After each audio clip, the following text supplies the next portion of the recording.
So you're writing the book, and it kind of leads to my next question, which is we're at this turning point in history, and I'm wondering if you think being a wine critic or wine critics are a dying breed. Well, if you look at the UK press, with the obvious exception of Chances and Hugh Johnson, like Broadbent, they're sort of on the way out. Chances is the one who's standing tall and strong and proud, and is a wonderful writer, huge knowledge. Oh yeah. She's just got everything. You'd have to say it is a dying breed. US, pretty much the same, where you've got wine writers, that's in the printed word. When you come back to the new media,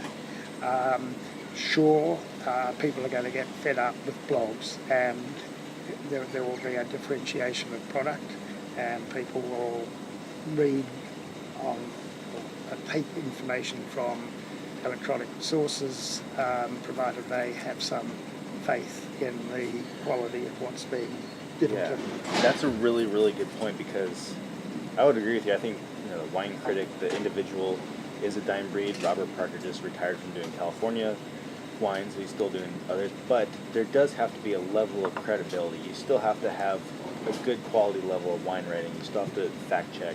You still have to make sure you don't have typos. You still have to have a level of professionalism when you're writing about wine, whether you're a blogger or whatever medium it is.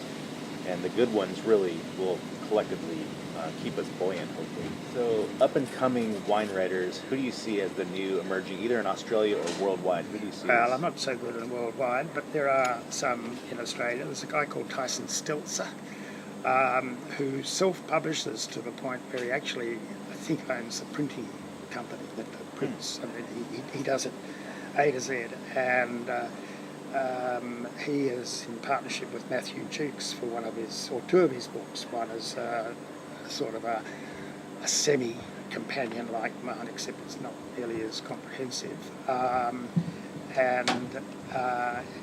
in recent times, he's produced books on the Barossa Valley, the Yarra Valley, Burgundy, Champagne, and he goes for the doctor. He's just taken the top Champagne houses, and he flew himself to Champagne. I said to him, "You're bloody mad. If you're doing an overall look at Champagne rather than any house, that's a different story." Anyway, he did, and he's rated them in 1 star to 10 stars, and there are only 3 10-star Champagne houses, and 6 4 stars, etc. It's not the customary sort of thing, but it's a very well done. It's a very well done book. I mean, what does it really matter at the end of the day? Because you all know that there are hierarchies, and even those hierarchies are best. So he's one obvious person.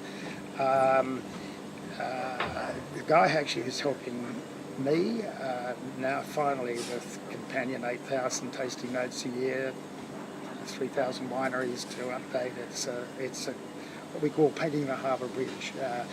In Sydney, the harbour bridge, you get to one end of it, you've got to immediately start, by the time you get to that end, you immediately start painting once again at the other end.